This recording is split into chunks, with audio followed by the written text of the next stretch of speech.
Hello friends, I am Trambak Nayak. Welcome back to our channel Biniyog. आज के আমরা আলোচনা করব যে শেয়ারে মানে স্টকে কিভাবে অ্যাভারেজ করা যায়। তো আজকে স্যাটারডে, আজকে নতুন কোনো স্টক নিয়ে আলোচনা করব না, কিন্তু একটা কনসেপ্ট নিয়ে আলোচনা করব। তো অনেকে এই পার্টিকুলার কোনো স্টকে এসআইপি করে থাকেন, তো আমি একবারই প্রেফার করি না স্টকে এসআইপি করার।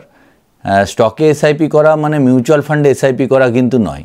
মিউচুয়াল ফান্ডে কি হচ্ছে, মিউচুয়াল ফান্ডে আপনি ইনভেস্টমেন্ট করছেন বা ছোট ছোট লোক ইনভেস্টমেন্ট করছে, টোটাল একটা পয়সা জড়ো হচ্ছে, সেই পয়সাটা একটা বাল্ক অ্যামাউন্ট মানি ফান্ড ম্যানেজার ম্যানেজ করছে মিউচুয়াল ফান্ডে। তো মিউচুয়াল ফান্ডে অনেক স্টক থাকে, 40টা 45টা 50টা 35টা এরকম স্টক থাকে। সেই স্টকগুলোর ওঠা পড়ার ওপরে মিউচুয়াল ফান্ডের ন্যাব নির্ধারণ হয়। এবার মার্কেটের ভোলাটিলিটির জন্য মার্কেট যখন পড়ে তখন মিউচুয়াল ফান্ডের আপনার ন্যাবও পড়ে, তখন যদি এসআইপি করা হয় তাহলে যত কম ন্যাবে আপনি কিনতে পারবেন তত ইউনিট আপনার গেইন হবে।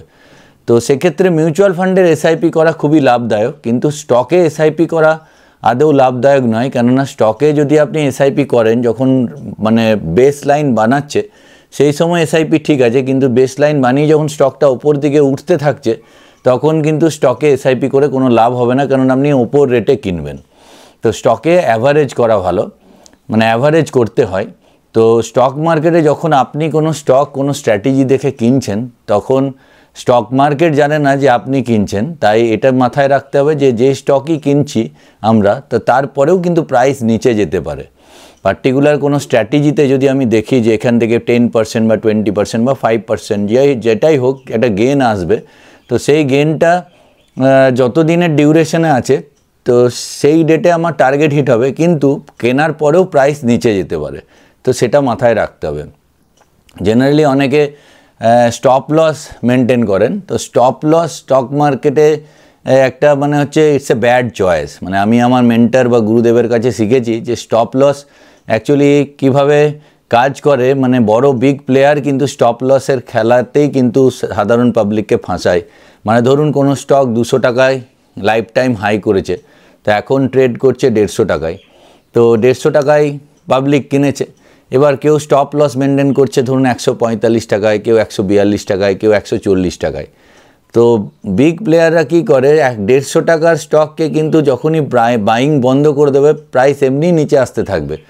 নিচে আসার ফলে কি হয় যে আপনার স্টপ লস কিন্তু হিট করে যাবে, এবং স্টপ লসগুলো সব হিট করার পর আবার এই স্টক আবার ওপরে 200 টাকা রেঞ্জের স্টক 210 টাকা 205 টাকায় ট্রেড করবে। তখন পাবলিকের মনে কি আসে, ফোমো হয়, ফিয়ার অফ মিসিং আউট, যে এই দুনিয়াতে আমিই একমাত্র মনে হয় যে এই স্টকটাতে র্যালিতে পার্টিসিপেট করলাম না। তো তখন কিন্তু জাম করে আবার 210 টাকা 220 টাকাতে কিন্তু আমরা ওপরে গিয়ে কিনি, আর যে স্টক আমার 150 টাকায় কেনা ছিল সেটা 140 টাকায় বিক্রি করি। তো এই ট্র্যাপ থেকে বাঁচার দরকার আছে। তো কারেন্টলি মার্কেটের যা সিনারিও আছে, এখন মার্কেটে নিফটি বা সেন্সেক্সের কিছু স্টক কে হোল্ড করে রাখা হয়েছে ওপরে, এবং তার কারণে মার্কেটে একটা ওপরে একদম দেখা যাবে যে অল টাইম হাই নিফটি বা সেন্সেক্স এরকম নিউজে আসছে, কিন্তু ইন্ডিভিজুয়াল স্টকের কিন্তু রিটার্ন নেই।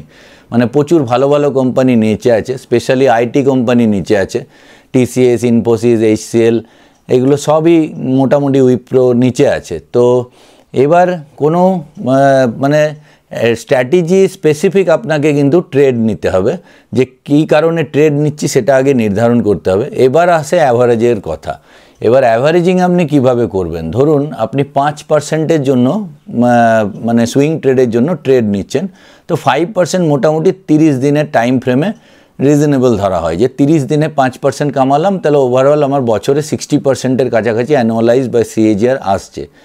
তো 5%-এ গেনের জন্য যদি 30 ডেজে আমাদের 5% কামাতে হয়, তো ধরুন 150 টাকাতে আপনি কিনেছেন, তো আজকে কিনলেন, এবার সকালে 150 টাকায় কিনলেন, তো দুপুরবেলায় প্রাইস দেখছেন 145 টাকা, তো কখনোই কিন্তু কেনা উচিত নয়, মানে ফার্দার কেনা উচিত নয়। তা অ্যাভারেজ কখন করব, যে আজকে আর করব না, কালকে আবার প্রাইস, কালকে মানে যদি ট্রেডিং ডে ওপেন থাকে, মানে যে কোনো মার্কেট ডেতে, নেক্সট মার্কেট ডেতে আমি কিন্তু প্রাইস মানে যেটাই প্রাইস হবে আমি কিনবো। ধরুন সেই সময় যদি গ্যাপ ডাউন ওপেনিংয়ে খোলে, মানে 150 টাকায় ক্লোজ করেছিল, সেদিন ধরুন 142 টাকায় খুললো, তো সেটার অ্যাডভান্টেজ আপনি পেয়ে যাবেন। এবং আবার যদি অ্যাভারেজ করতে হয় তাহলে সেই দিন আর নয়, তার পরের দিন অ্যাভারেজ করতে হবে। মানে 30 দিনের টাইম হরাইজনে প্রত্যেক দিন মানে একদিনে একবার করেই আমি অ্যাভারেজ করব। তো ম্যাক্সিমাম 2 বার বা 3 বারই করা যায়। তো এইভাবে আমাকে করব। তাহলে কি হবে, যেটা গ্যাপ ডাউন মানে প্রাইস যেটা ফল হচ্ছে তার অ্যাডভান্টেজটা আমি পাবো, এবং অ্যাভারেজ করার পর আমি রেখে দেবো। রাখার পরে যেখানে আমার টার্গেট প্রাইস সেট থাকবে সেখানে আমি বিক্রি করব, সবই একসঙ্গে আবার বিক্রি করব। এবার আসে আর একটু ওপরে, ধরুন 5-এর জায়গায় 10% প্রফিট, কোনো স্ট্র্যাটেজিতে আপনি দেখছেন 10% প্রফিট এখান থেকে আসতে পারে। তো 10%-এর টাইম হরাইজেন মোটামুটি 3 মান্থ। তো পার কোয়ার্টারে 10% মানে 40%-এর সিএজিআর। তো 10% যদি আপনার গেনের জন্য আপনি 3 মান্থে আপনি আপনার টাইম হরাইজেন থাকে, তাহলে প্রত্যেক সপ্তাহে অ্যাভারেজ করুন। মানে এই সপ্তাহে মানে সোম থেকে শুক্রর মধ্যে আপনি ধরুন অ্যাভারেজ করলেন, তাহলে এই সপ্তাহে কিন্তু আর সেকেন্ড টাইম আপনি পারচেস করবেন না, আবার নেক্সট সপ্তাহে পারচেস করবেন। তো নেক্সট সপ্তাহে হতে পারে প্রাইস আরও নিচে যেতে পারে, একই থাকতে পারে বা একটু ওপরে যেতে পারে, তো সেখানে আমি পারচেস করব। আবার যদি থার্ড পারচেস আমার করতে হয় তাহলে নেক্সট সপ্তাহে করব। এবার আসে 20% গেনের ক্ষেত্রে। 20% গেনের ক্ষেত্রে মোটামুটি টাইম হরাইজেন 6 মান্থ থাকে। মানে 6 মান্থে 20% মানে বছরে 40%। তো 6 মান্থের হরাইজেনে যদি করেন, মানে কোনো পার্টিকুলার স্টক আপনি কিনছেন, তাহলে অ্যাভারেজ করতে গেলে পার মান্থে অ্যাভারেজ করতে হবে। মানে ধরুন সেপ্টেম্বর মাসে আপনি আইডেন্টিফাই করেছেন, তো সেপ্টেম্বরেই আপনি একবার কিনবেন, অক্টোবরে আর একবার কিনবেন, ম্যাক্সিমাম নভেম্বরে আর একবার কিনবেন, নিয়ে এবার 20% আপ যবে হবে টোটালটাই বিক্রি করবেন। তো স্টক মার্কেটে 2 রকমের কারেকশন হয়, একটা হচ্ছে প্রাইস কারেকশন আর একটা হচ্ছে টাইম কারেকশন। তো প্রাইস কারেকশানে যখন মার্কেটে এরকম খারাপ সেন্টিমেন্ট থাকে, যে কিছুদিন আগে যেমন ছিল কোভিডের সময়, যে একদম ওপর থেকে সেল অফ হচ্ছে প্যানিক বটনে, তো সে মানে প্যানিক হয়ে গেছে বলে মার্কেটে সেল অফ হচ্ছে। 2 রকমের সেল অফ হয়, একটা হচ্ছে প্রফিট বুকিং আর একটা হচ্ছে সেল অফ। প্রফিট বুকিং মানে স্টক অনেক বেড়ে যাওয়ার পরে বিগ প্লেয়ার সেখান থেকে সরতে থাকে, যে এনাফ হয়ে গেছে, এখান থেকে সরে যায়। আর যখন পরে তখন প্যানিকে সেল হয়। তো যখন সেল অফ হয় তখন কিন্তু প্রাইস ড্রাস্টিক্যালি পড়ে। তো সেই সময় কিন্তু অ্যাভারেজ ওরকম পার ডেতে করতে নেই, একটু ধীরে ধীরে ধীরে ধীরে করতে হয়, তাহলে তার বেনিফিট পাওয়া যায়। আর এবার যদি 40% বা আপনি লাইফ টাইম হাইয়ে গিয়ে বিক্রি করছেন, 50%-এর উপরেও বিক্রি করার টার্গেট নিচ্ছেন, তো সেখানেও কোয়ার্টারলি অ্যাভারেজ করার কোনো মানে হয় না। কেন কোয়ার্টারলি মানে 90 ডেজ, 90 ডেজে একটা কোয়ার্টার রেজাল্ট চলে আসে, একটা স্টক প্রাইসের অনেক হেরফের হয়ে যেতে পারে। সেই জন্য সেক্ষেত্রে মান্থলি স্যালারি যেহেতু আসছে, তো মান্থলি অ্যাভারেজই করা ভালো। তো এটাই হচ্ছে অ্যাভারেজ করার পদ্ধতি। তো এই প্রসেসে যদি আমরা অ্যাভারেজ করি তাহলে ডেফিনেটলি আমরা একটা বেনিফিট পাবো, 2 রকমের বেনিফিট পাবো। একটা হচ্ছে প্রাইসের ফলের বেনিফিট, আর একটা হচ্ছে টাইমের কারেকশানের বেনিফিট। এই দুটো বেনিফিট অ্যাড করলে আমাদের কেউ রুখতে পারবে না 30-40% সিএজিআরে মানে গ্রো করার। তো স্টক মার্কেটে এটা নয় যে প্রত্যেক বছরই 40% 30%-এ গ্রো করবেন। কোনো বছর মার্কেট আপনার ফেভারে নাও থাকতে পারে, সে বছর হয়তো 10%-এ গ্রো হলেন বা 0%ও গেন হতে পারে।